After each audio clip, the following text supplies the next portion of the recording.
झण्डाले के चाहिँ गरेर राष्ट्रिय झण्डा फेर्नुपर्ने अवस्था आयो? अथवा पृथ्वीनारायण शाहको शालिग तोडेर नेपाली जनताको घर घरमा चाहिँ टिभी बज्छ, बाटो पुग्छ, टेलिफोन पुग्छ, मोटर किन्न पाउँछन्, मासु र भात खान पाउँछन्। कसैले भनोस् पृथ्वीनारायण शाहले यो देश खडा गरेको होइन भनेर कसैले भन्न सक्छ? उहाँको अगुवाईमा नेपाली जनताले, नेपाली सेना, सम्पूर्ण जनताहरू मिलेर खडा गरेको होइन यो देश, यो देशको अस्तित्व।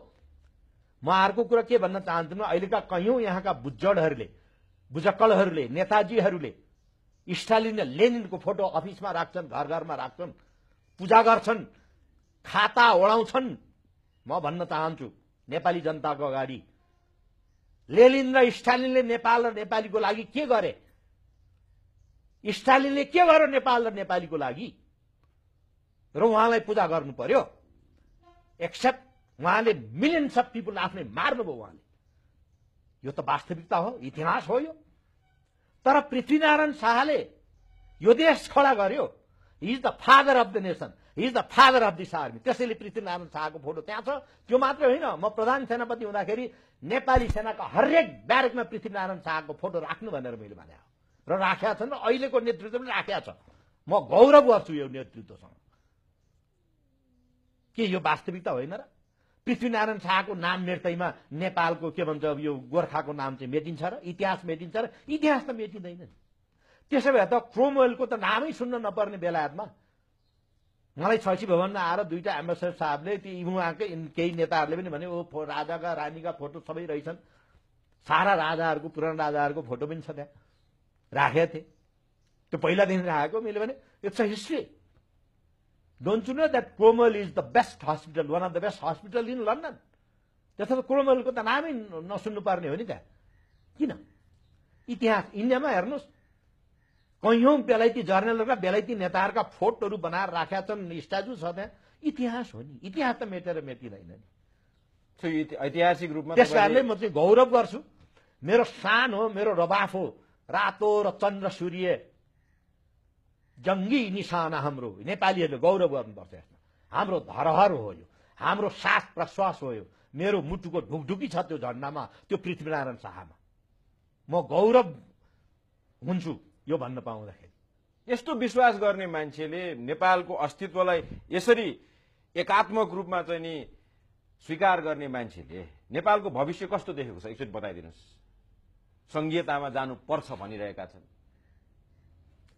मलाई भूषणजी यो संहिता संरक्षण दिने भन्दामा म व्यक्तिगत हिसाबबाट म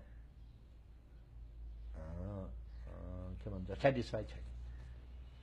संहिता के को लागि, किन संहिता, कस्तो अवस्थामा संहिता, आत्मनिर्णयको शक्ति सहितको संहिता, प्लेबिसाइड युएनले किन गर्यो अथवा लेनिनले किन त्यो भन्नुभयो, यसको आफ्नै इतिहासहरू छ। नेपालको सन्दर्भमा यो त अलरेडी युनिफाइड, यस्तो सानो टाइनी इन्डिया र चाइनाको बिचमा हेर्दा त इनफ्याक्ट नथाहा पाएको मान्छेले त के भन्छ त्यो म्याग्निफाइङ ग्लास लाएर हेर्नुपर्छ यस्तो। तर इट्स अ युनिफाइड कन्ट्री हो यो।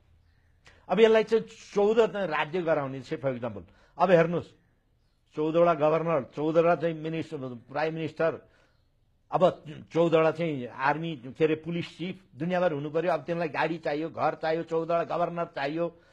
थाम्न सक्छौँ हामीले आर्थिक हिसाबले पनि। त्यसको बदला मलाई के लाग्छ भने भूषणजी, नेपाली जनताले त्यो भन्दा पनि हक अधिकार खोजेको हो, शिक्षा खोजेको हो, equal access to every resources of the country, equal access to every agencies of the country, त्यो पो खोजेको होइन र? अनि संरक्षण, दलितहरूलाई संरक्षण दिने के दिने रे? संरक्षण दिनु भनेको मतलब त्यो दलित त्यहाँभन्दा कहिले पनि नउठै त, त्यही घेराभित्र मात्रै बस भनेको होइन। त्यसको बदला त्यसलाई शिक्षा किन नदिने? त्यसलाई एक्सपोजर, शिक्षा दिएपछि त्यो आफै प्रतिस्पर्धामा आइहाल्छ नि। कसैले संरक्षणै दिनु पर्दैन। यो बेटर अपर्च्युनिटी होइन र? के होइन? भनेको हामी गलत बाटो गइरहेका छौँ। मलाई त त्यस्तै लाग्छ। नेपाली जनतालाई हक अधिकार दिनु पर्यो। तराईवासी, पहाडवासी, भित्री मधेसी, हिमालवासीले नेपाल मेरो हो, मेरो पनि त्यत्तिकै अधिकार छ, नेपाली सेनामाथि पनि, नेपाल त्यो भावना पनि दिनु पर्यो। त्यसको लागि शिक्षा, सबभन्दा पहिला शिक्षा, इक्वल अपर्च्युनिटी, इक्वल डिस्ट्रिब्युसन। व्यक्त गरिरहनु भएको धारणा यदि सही हो भने नेपालमा राजनीति गर्नेहरू सही बाटोमा हिँडिरहेका छन् त? उहाँहरू आफैले भनिराख्नु भएको छ हामी सही बाटोमा छैनौँ भनेर। संघीयता कहाँबाट आयो? कहाँबाट आयो जस्तो लाग्छ? यसै थोपरियो। कहाँबाट? र अहिले जुन यो जाति जनजातिका भेगीका नाउँमा जुन राज्यको विभाजन भइरहेको छ, खास गरेर माओवादी तर्फबाट, हेर्नुहोस् यो कम्युनल भाइलेन्स, कम्युनल कन्फ्लिक्ट सुरु भइसकेपछि त्यो कहिले पनि अन्त हुँदैन। मिडल इस्टमा हेर्नुहोस् न, अफ्रिकन कन्ट्रिजहरूमा हेर्नुहोस्, यो अनिन्दिङ जान्छ। यसले रक्तपात बाहेक अरू केही पनि निम्त्याउँदैन। यसले नेपाली जनतालाई सुख शान्ति अमन चयनसँग बस्न दिँदैन। यसले रक्तपात मचाउँछ, एकअर्कामा झै झगडा, मारामार, काटाकाट, कुटाकाट। यति राम्रोसँग नेपाली जनता जस्तो मिलेर बसेको संसारमा सायदै म 1980मा हो कि 1973मा हो क्या, म युकेमा हुँदाखेरि एउटा इन्साइक्लोपिडिया पढाएको थिएँ मैले। त्यहाँ के भन्थ्यो भनेदेखि king Mahendra rules in a country in one of the most के भन्छ त्यो forest country with happy people, forest country but with happy people भन्थ्यो कि। हाम्रो त्यस्तो थियो कि त्यसरी मेलमिलाप आनन्दसँग बाँडचुँड गरेर एकअर्का, न मुस्लिमलाई कसैले हिन्दूले गाली गर्थ्यो, न क्रिस्चियनले गाली गर्थ्यो, न केही गर्थ्यो। हेर्नुहोस् यहाँ हाम्रो त्यो रोज अफ मस्कहरू त्यो नारायणी अगाडि डाइने छाउनमा धेरै पहिलादेखि आएका होइनन् त? खै कहिले झगडा तगडा केही भएको त केही छैन। त्यसरी मिलेर बसेको एउटा त्यो यस्तो सोसियल फ्याब्रिक भएको, सोसियल कोहेसिभनेस भएको देशमा अहिले जाति जनजाति धर्मको नाउँमा हेर्नुहोस् के भइरहेको छ। अब यहाँभन्दा दुःखको कुरा एउटा नेपाली हुँ भनेर, त्यसैले मैले भनेको हामी सबभन्दा पहिला नेपाली हुनु पर्यो। नेपाल हाम्रो हो, सबैको साझा हो, र नेपालको ठूलो छाना पनि सम्पूर्ण नेपालीहरू बाँच्न पाउनु पर्यो भनेको कारण त्यही हो। त्यसैले नेपाली सेना पनि सम्पूर्ण नेपालीहरूको साझा सम्पत्ति र साझा शक्ति हो भनेर मैले चाहिँ ठाउँ ठाउँमा के भन्छ भन्दै हिँडेको।